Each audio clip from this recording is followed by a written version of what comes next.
I think it's just scheme and game plan. You know, obviously when the game starts, the energy starts to flow. Hopefully we'll have 18,000 in there.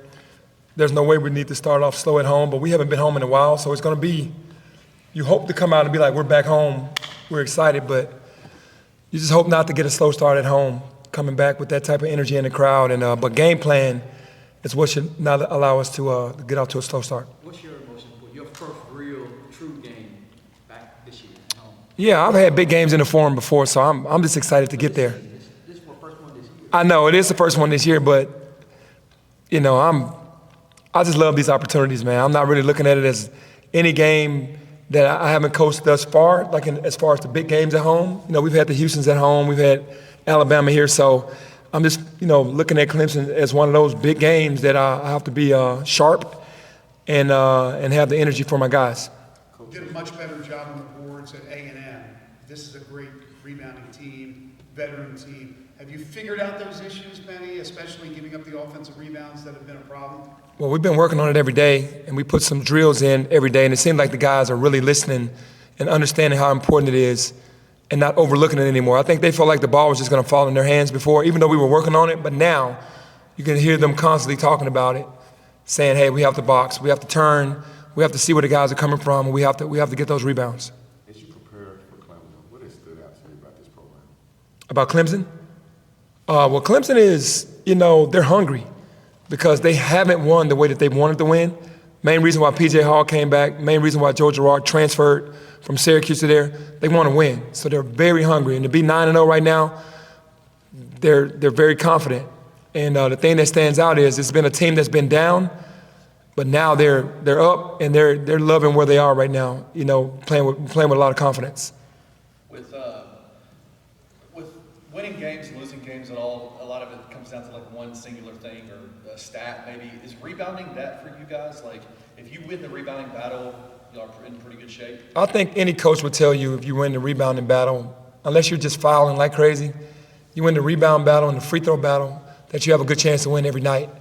And rebounding is definitely not giving them second shot attempts is the main thing. So to that point, against Texas A&M, down 2 bigs, Malcolm got to play only 12 minutes due to foul trouble.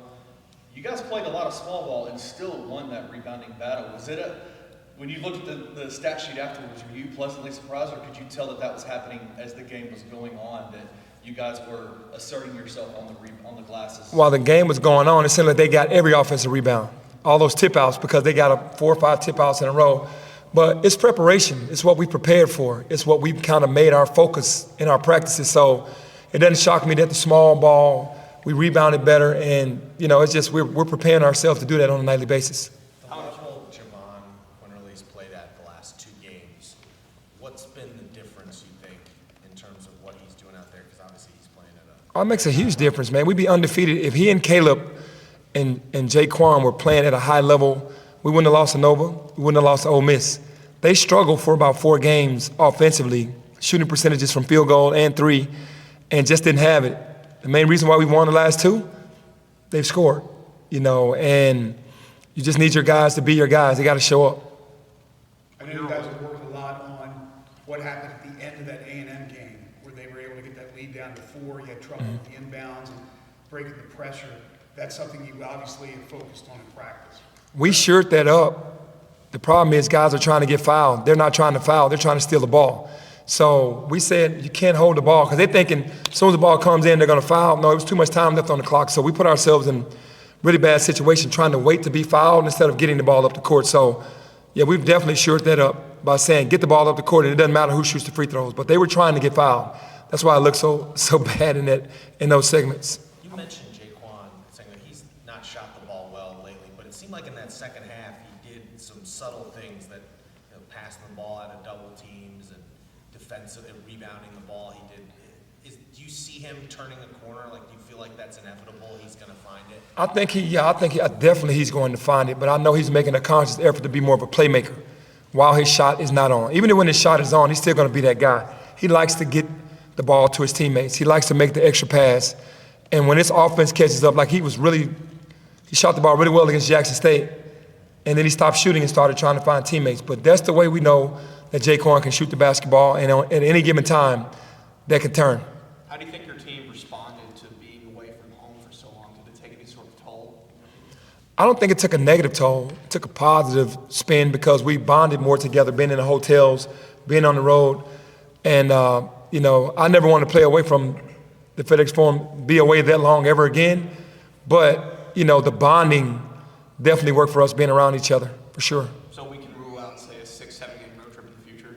I won't say no, but it's going to be hard for me to do that again. How are you seeing Caleb's confidence just grow since he's moved off, coming off the bench? Yeah, again, Caleb asked for that. I didn't do it when he first asked, but when you ask for that means that you want that for your own mental to get comfortable. And it seems like he's more comfortable now. He's still going to play starter minutes. He just, I guess, needs to see it first. And he's seeing it first. And then because it was so many scores in the first group, there was really no time for him to really get comfortable. When he comes into the game, they know that what he's coming into the game for. So that's made him relax a lot more. So Benny, when you put the schedule together, you obviously knew you were going to the Bahamas. You made these deals with Virginia and with Clemson. I assume they're home and home, right? So next year you go there. Did they demand that you go there first? Because obviously, if you were able to get them, one of them two, to come here earlier, maybe you could moved around the schedule a little bit where you didn't have to leave for a month. Right, yeah, for sure. No, it just worked that way, honestly. But no, we always asked them to come here first because we just needed the home games. We want to have great home games here, if I'm answering your question properly. But it's, to me, I put that schedule together before I knew who I had on the roster. And we didn't get these guys until late, so it could have been way uglier for me if I would not have gone out and gotten the guys that I've gotten. But again, that's just standing on faith. But yeah, we asked those guys to come here first. But you have to play that type of schedule. We do, because obviously, you're seeing all these teams losing in the top 25. You're seeing teams jump out of the top 25, 10, 11, 12, 14 spots, winning one game, got the 13th hardest schedule. We can cry all we want, but just watching it just makes you wonder, like, what is it really all about? And that's how we have to have that non-conference schedule to get the respect. But when we win those games, it seems like we don't move the needle and that we don't get the respect. So is it a level of disrespect that you guys feel right now? It's no other way to look at it because 13th hardest schedule. I don't know who the 12 other teams are. We beat a really good team at home and they're still ahead of us. That's enough disrespect. I mean, if we're not in the top 25, we're definitely supposed to be at least ahead of Texas A&M for now. Hey, Penny, with the two good halves you put together, how close is the chemistry of the team getting to where you want it to be? Well, it's getting closer, but it's still a ways away. We're still learning each other. We're still learning the offense. I'm putting new defenses in as we go. As you all know, my team started playing better late January, February because every team I've had with the last 3 years, the guys have come in late and we haven't been able to bond. So I'm slowly putting things in as I go, but it's getting better every day and every week. What is Jordan Brown's status right now? His status, as far as I know, is sick. That's all I know. What has it been like? I mean, this guy was supposed to be a major part of the team, and this is obviously a key part of the schedule. Having that uncertainty of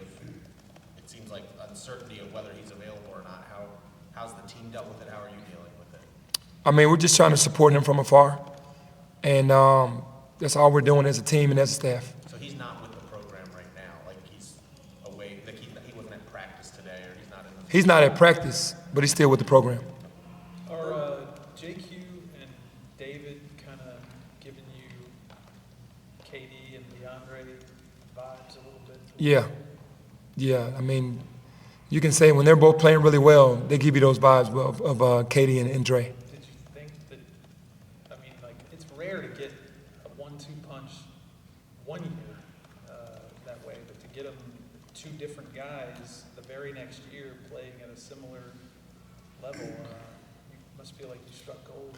Absolutely. That's exactly how I feel. You hit the nail on the head with that because you don't get that often, and to get it back-to-back years with separate guys, it's special.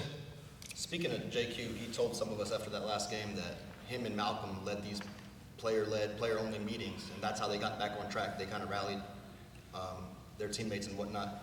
Had you heard about that? And the second part of that is, how valuable is that where you've got guys that are willing to step up and kind of fix problems internally without you having to intervene?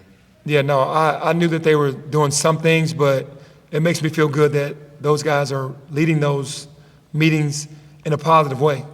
You know, hold themselves accountable first and then hold teammates accountable. Yeah, that's a great thing. You know, I've always thought that great teams are player-led, but they're really coach-led with players that understand the mission and go out and spread that mission. So if that's what they're doing and that's what they did, definitely appreciative of that because that lets me know that their focus is on winning. So you said a few weeks ago that you didn't have your bad cops. I don't know if these meetings were bad cop-esque, but do you think maybe Malcolm and JQ might have kind of filled those roles for you? Yeah, I can see Malcolm being bad cop, JQ being good cop, because Malcolm's been here. He's like, hey, you guys better do this because I know what's going on. Benny, you mentioned earlier, Kenny was asking about Malco fouling out, so you had to go a little bit smaller, and were able to still win the rebounding war. What is the difference between what Clemson presents and A&M presents if you're in that same situation with the presumption that there's no Jordan Brown and all you have size-wise is Malcolm and not Jordan, not a lot of the options. So what's the difference between what they present? What they present is they look for the high-low, they look for the inside every possession. And that's a little more dangerous. At A&M, they didn't look for Henry Coleman every possession in the post. They're going to look for PJ in the post. They're going to look for the other bigs in the post. So if we go small, we're going to have to fight the post. We didn't have to fight the post against A&M. We had to really guard. Hefner had to guard. Wade Taylor had to guard the other guys on the perimeter. Is there anything Malcolm can do to stay out of foul trouble? It sounds like him staying out of foul trouble could be vital in this one. I think he just has to be smarter. I think he's smart enough to understand, what the refs are looking for, and he needs to stay away from those things. He needs to do what we call doing your work early. If it's a post, you got to front the post way early. Don't start trying to scrap from behind and grab a jersey.